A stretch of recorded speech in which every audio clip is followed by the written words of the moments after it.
Você se sente uma pessoa completa? Você sente que está numa igreja completa? Hoje eu vou expor a palavra do Senhor na carta de Paulo aos Filipenses, capítulo 2, de 1 a 4. A igreja de Filipos era uma das igrejas mais completas em termos de dons espirituais. Dentre outras coisas, meus irmãos, era uma igreja que demonstrava amor através da sua generosidade. Vemos isso pelo fato de que ofereceu ajuda, suporte ao trabalho missionário do apóstolo Paulo, até mesmo quando ele estava em outra cidade, Tessalônica, pregando o evangelho. Então, em retribuição, Paulo sentia grande alegria quando ele se lembrava da igreja de Filipos. De fato, a cooperação dessa igreja era motivo de grande gratidão diante de Deus.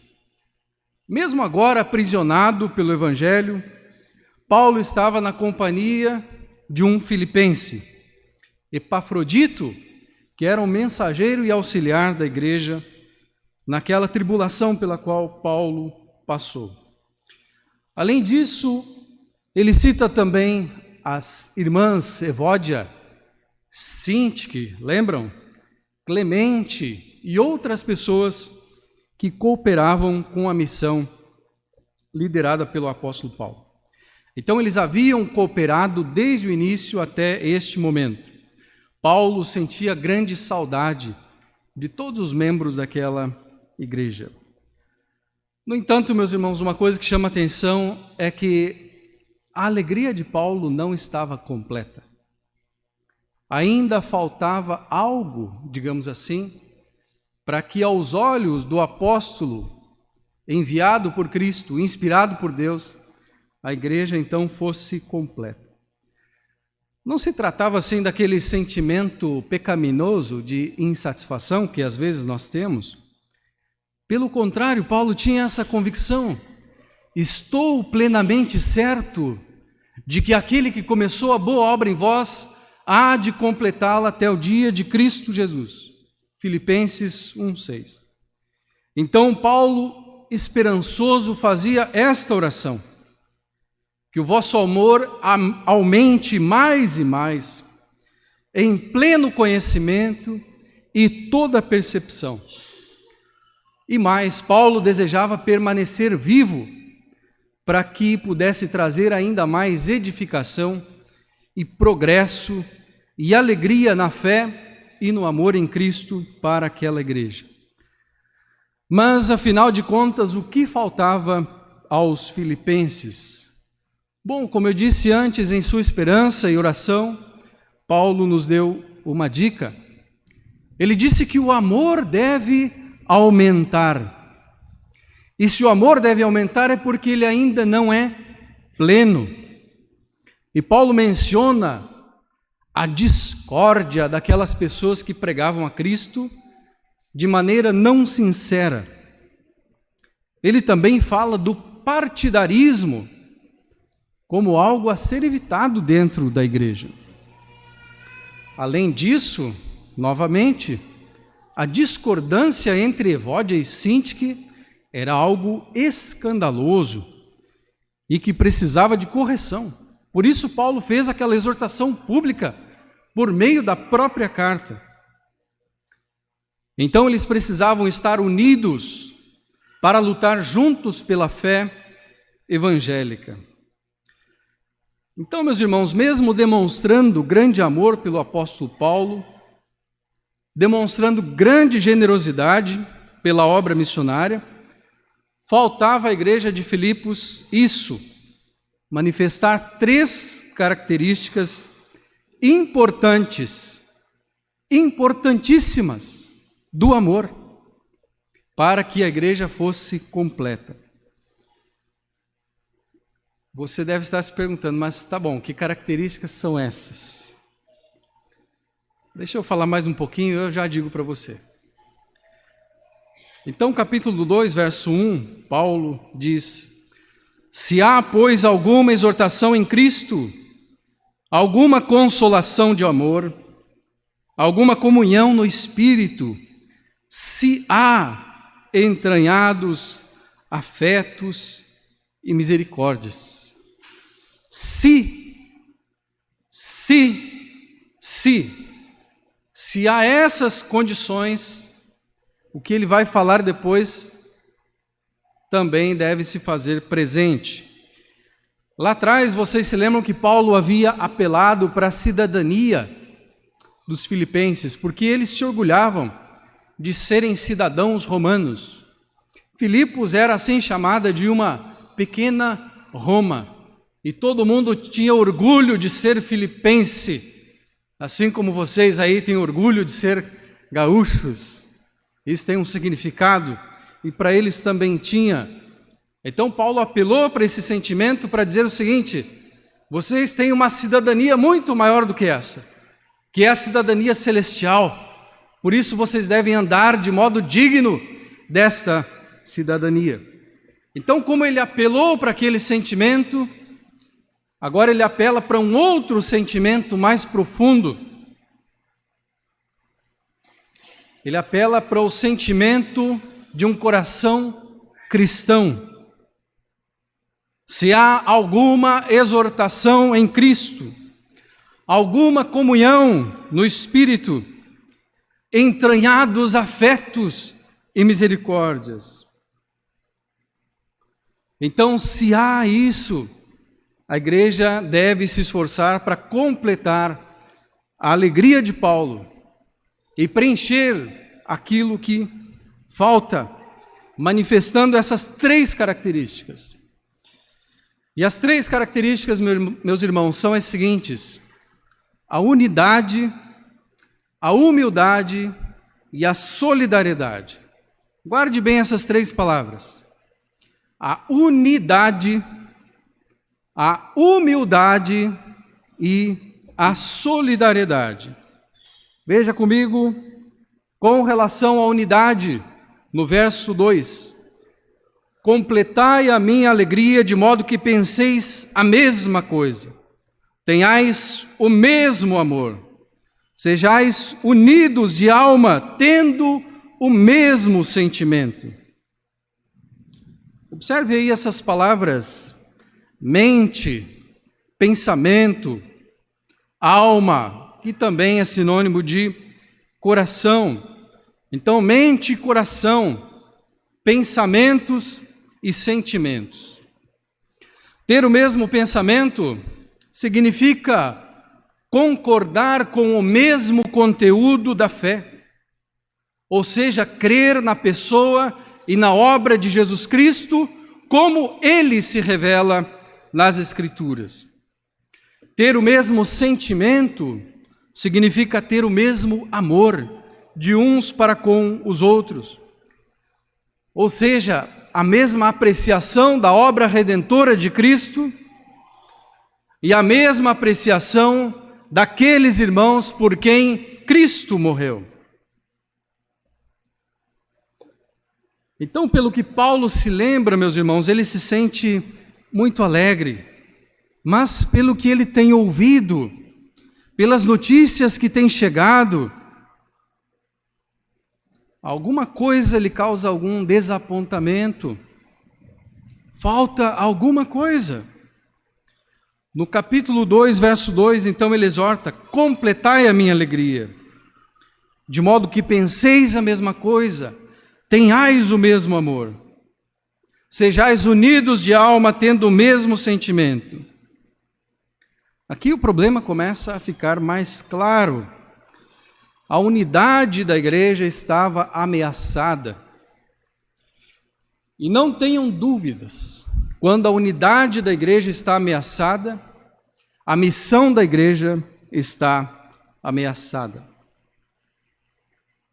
Como nós vimos, o papel das mulheres foi muito importante desde o início, mas aqui também nós temos uma discórdia escandalosa entre duas irmãs. E essa situação chegou a tal ponto que o assunto foi até Paulo. lá onde ele estava, centenas de quilômetros.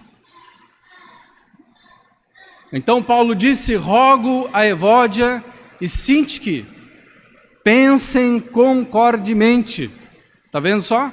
A aplicação na circunstância do que ele está instruindo a igreja.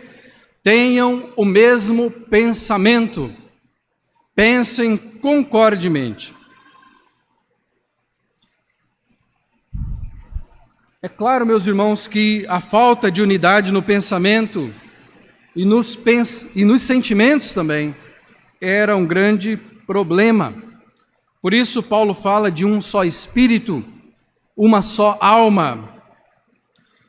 E o que acontece é que geralmente a discordância de pensamento leva a desafetos, leva a sentimentos amargos e a discórdias. Dessa maneira, tanto os pensamentos quanto os sentimentos devem estar conciliados. Você já parou para pensar que muitas pessoas estão juntas em afirmar as mesmas verdades, mas os seus corações estão distantes uns dos outros por desafetos? Ou também que às vezes há muito bons sentimentos, mas as mentes estão separadas por abrigar crenças diferentes. Por isso, meus irmãos, para que haja unidade na igreja, é importante que ela se mantenha firme na luta pela fé evangélica. Ela precisa manter o seu alvo. Os servos do Senhor devem pensar a mesma coisa, ter o mesmo amor. Será que nós pensamos a mesma coisa em termos de fé? Será que nós compartilhamos os mesmos sentimentos? Temos o mesmo amor de uns para com os outros? Irmãos, essa unidade é importante porque, caso contrário, a missão da igreja fica comprometida. É a própria Bíblia que estabelece essa relação entre unidade e missão. Jesus orou pela unidade da igreja lá na sua oração sacerdotal. João 17, 21. Para que eles sejam um, para que o mundo creia. Que eles sejam um, para que o mundo creia que tu me enviaste. Então, meus irmãos, Cristo intercedeu pela nossa comunhão. Cristo intercedeu para que tivéssemos os mesmos pensamentos e os mesmos sentimentos. A igreja primitiva também deu exemplo dessa unidade na fé. Atos 2,42, perseveravam na doutrina dos apóstolos. Da multidão dos que creram, era um o coração e a alma. Atos 4,32. E aí, enquanto isso, acrescentava-lhes o Senhor, dia a dia, os que iam sendo salvos. Percebe a relação entre unidade e missão, como isso é fundamental? Então agora Paulo exorta os filipenses para que eles estejam juntos, unidos, para que a missão que eles apoiam, de fato alcance sucesso e chegue ao seu fim, que eles completem junto com Paulo a missão de evangelizar toda a Europa. Mas e quanto a nós, irmãos, temos feito muitas missões e Deus seja louvado por isso. Nossa igreja é uma igreja missionária. Mas nós estamos lutando juntos Nós estamos aí lado a lado? Nós estamos ombro a ombro? Digamos, através dos pampas e mais recentemente das serras? E talvez das cidades litorâneas, das fronteiras, das metropolitanas? Muito comum na igreja acontecer isso, de um pequeno grupo de 20% pegar firme, enquanto os demais ficam naquela situação hesitante. Será que nós, como igreja, não temos a capacidade de quebrar esse paradigma e de agirmos juntos, todos unidos, 100% na mesma direção? Eu creio que sim. Irmãos, nós temos aqui uma missão que é nobre no Rio Grande do Sul. Pregar o evangelho reformado por todas as partes desse estado. E essa é a visão que nós temos. E é nessa direção que nós caminhamos. Então apelo a vocês, unam-se pela evangelização do Rio Grande do Sul. Com unidade, a nossa missão será completa. Faltam centenas de cidades, mas dezenas já foram alcançadas. A segunda característica, meus irmãos, de uma igreja completa é a humildade. E essa virtude exclui o partidarismo e a vanglória. Veja então o verso 3. Nada façais por partidarismo ou vanglória, mas por humildade, considerando cada um os outros superiores a si mesmo. Mas, afinal de contas, o que significa ser humilde? É bem simples, mas talvez alguns de vocês vão se chocar com essa resposta. Ser humilde significa assumir uma posição inferior. Ser humilde significa assumir uma posição de dependente. Ser humilde significa assumir uma posição de servo. Por isso o Espírito Santo diz ali: considere cada um os outros superiores a si mesmo. Então, meus irmãos, onde a humildade está presente, está ausente o orgulho. E onde a humildade está ausente, está presente o orgulho. Isso é assim como, digamos, a luz do sol. Se o sol está presente, é dia. Se está ausente, é noite. Não tem como ser diferente. Se você não se considera inferior ao seu irmão, você se considera superior. E o nome disso, ou melhor, o nome bíblico disso é orgulho. Na vida cotidiana desse mundo, que nós conhecemos muito bem, as pessoas gostam de se considerarem superiores umas às outras. Elas se orgulham de si mesmas, elas se autoelogiam, se autopromovem, e daí então surge todo tipo de rivalidade, todo tipo de partidarismo, começando no futebol e terminando na política. Com respeito a esse assunto, Jesus certa vez disse: o maior seja como o menor. E quem não se lembra daquela ocasião em que Jesus destacou a importância da humildade, na cena em que ele chamou uma criança e disse: aquele que se humilhar como essa criança é o maior no reino dos céus. Mateus 18:4.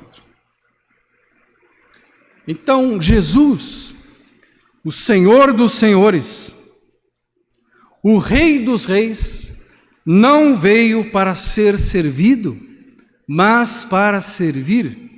Palavras dele mesmo. Jesus não apenas ensinou com ilustrações o seu exemplo, mas o seu ensino, melhor dizendo. Mas ele também ensinou com o seu próprio exemplo. Vocês se lembram naquela situação, durante a última ceia, em que Jesus se cingiu com uma toalha e passou a lavar os pés aos discípulos, um por um? Cingir-se com a toalha significava isso, assumir a posição inferior, assumir a posição de servo. Daí a indignação de Pedro: não, Senhor, jamais me lavarás os pés. Seria humilhante para ele ver o seu mestre prostrado, lavando os pés aos seus condiscípulos, como se um servo fosse. E de fato Jesus assumiu essa posição de servo. Por que Paulo fala da humildade? Porque a humildade é o pré-requisito da unidade. Sem humildade não pode haver unidade. As diferenças não podem ser superadas. Aqueles sentimentos facciosos, fruto de ambição egoísta e aquela corrida por posições, não serão superados. E assim o orgulho define as relações e afasta as pessoas umas das outras. Meus irmãos, nós precisamos de humildade. E como nós precisamos de humildade em nosso meio. A humildade é a condição para a qual Deus olha. A humildade é a primeira virtude do discípulo de Cristo e também aquilo que Deus procura no ser humano. A humildade é o pré-requisito essencial da unidade na igreja. Agora uma pergunta para você. Você é orgulhoso ou humilde? Parece uma pegadinha, não é? Veja como isso funciona. Se você disse sou orgulhoso, então você começou a ser humilde. Se você disse sou humilde, você começou a ser orgulhoso. Por isso Lutero disse que a humildade nada sabe de si mesma. Ela apenas é. Você está contribuindo, meu irmão, para a unidade na igreja, sendo humilde? Como eu posso fazer isso? Humilhe-se. Humilhe-se. Você deve se humilhar. Você deve buscar a posição inferior.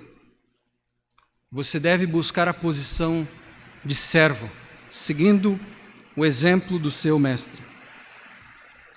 E por fim, chegamos à terceira característica para que uma igreja seja completa, que é a solidariedade. Às vezes eu uso também a palavra alteridade, é um conceito interessante, que é a capacidade de pensar no outro. Veja então o verso 4. Não tenha cada um em vista o que é propriamente seu, senão também cada qual o que é dos outros. O que é a solidariedade ou a alteridade? É bem simples. Deixar o interesse próprio. Buscar o interesse do outro. Bom, em termos conceituais isto é simples. Mas em termos de decisão, de movimento do nosso coração, de modo de vida, isso é um grande desafio. O que é a solidariedade, então? Bom, solidariedade não é um termo bíblico, devemos dizer, mas essa ideia de solidariedade expressa muito bem o conceito bíblico, que é esse que eu acabei de expor. Deixar de lado o interesse próprio a fim de buscar o interesse alheio. É colocar os seus interesses pessoais em segundo plano. Meus irmãos, nós não sabemos por que a irmã Evódia, a irmã Sintique estavam lá em desacordo,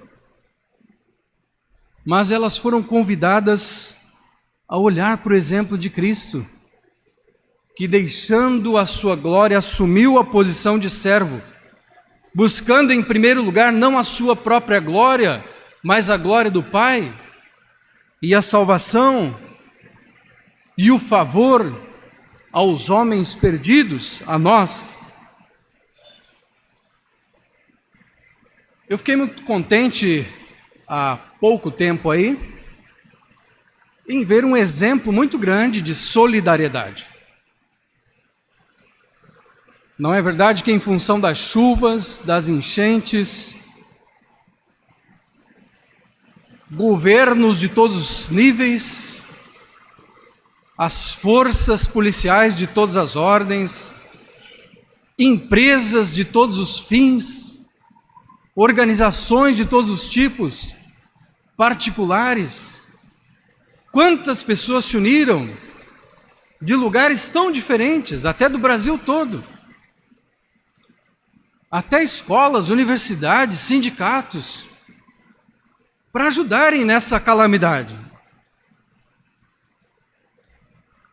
E se uniram para trazer esperança para aquelas famílias desalojadas, para aquelas famílias desabrigadas. A nossa igreja, de forma particular, esteve ali em Lajeado, na semana anterior, lá onde atua o nosso irmão evangelista Ademir. E que grande bênção, meus irmãos, que bela foto, que significativa aquela foto. Irmãos de tantos lugares diferentes, todos unidos em função daquele grande propósito. Eu tenho certeza que alguns de vocês estiveram lá. Eu não lembro de todos aqui de cabeça, mas eu tenho certeza que muitos estiveram lá. Agora me responda uma coisa. O que você precisou fazer para estar lá? Não é que alguns pediram folga do trabalho? Não é que alguns remarcaram suas agendas? Não é que outros fecharam as portas de suas lojas, de suas fábricas, de seus empreendimentos?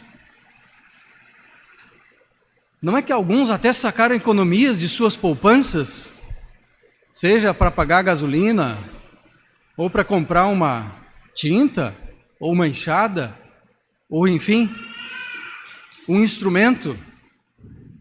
Não é que muitos acessaram lá seus depósitos, dispuseram de seus insumos e repartiram? Não é que muitos de vocês talvez abriram mão de uma viagem que pretendiam fazer naquele feriado? Não é também que outros abriram mão de tempo com a família?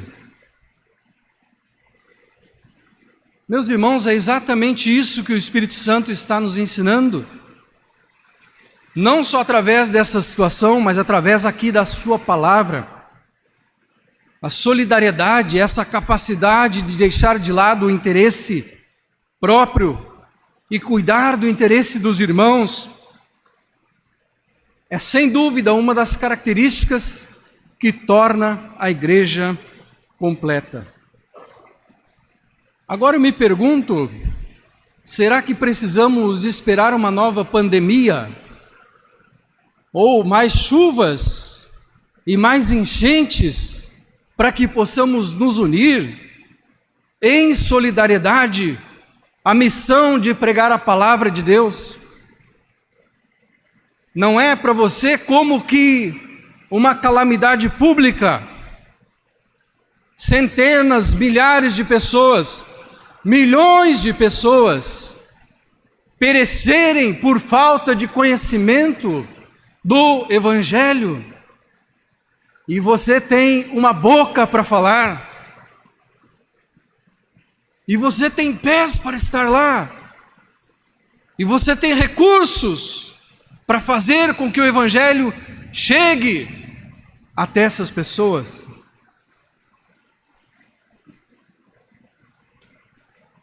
Meus irmãos, nós precisamos obedecer à ordem de prioridades do reino de Deus. Coloquemos o nosso interesse, as nossas agendas em segundo plano. Façamos aquilo que o nosso Senhor, o nosso Mestre, nos ensinou. E o que foi que Ele nos ensinou? Buscai, pois, em primeiro lugar, o reino de Deus e a sua justiça, e todas estas coisas vos serão acrescentadas. Hoje nós aprendemos sobre isso, meus irmãos.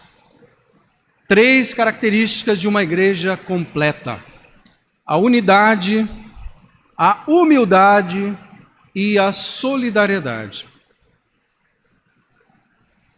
Irmãos, nessa missão gloriosa de evangelizar o Rio Grande do Sul, nós precisamos ser uma igreja completa. Nós precisamos estar unidos, lutar juntos pela fé evangélica e reformada. Nós precisamos nos humilhar na presença de Deus, e nós precisamos buscar em primeiro lugar os interesses do seu reino. Que Deus em Cristo nos abençoe para que cheguemos a ser essa igreja completa e alegremos não somente o coração de Paulo, o coração da nossa liderança, mas o coração do nosso Senhor Jesus Cristo. Amém.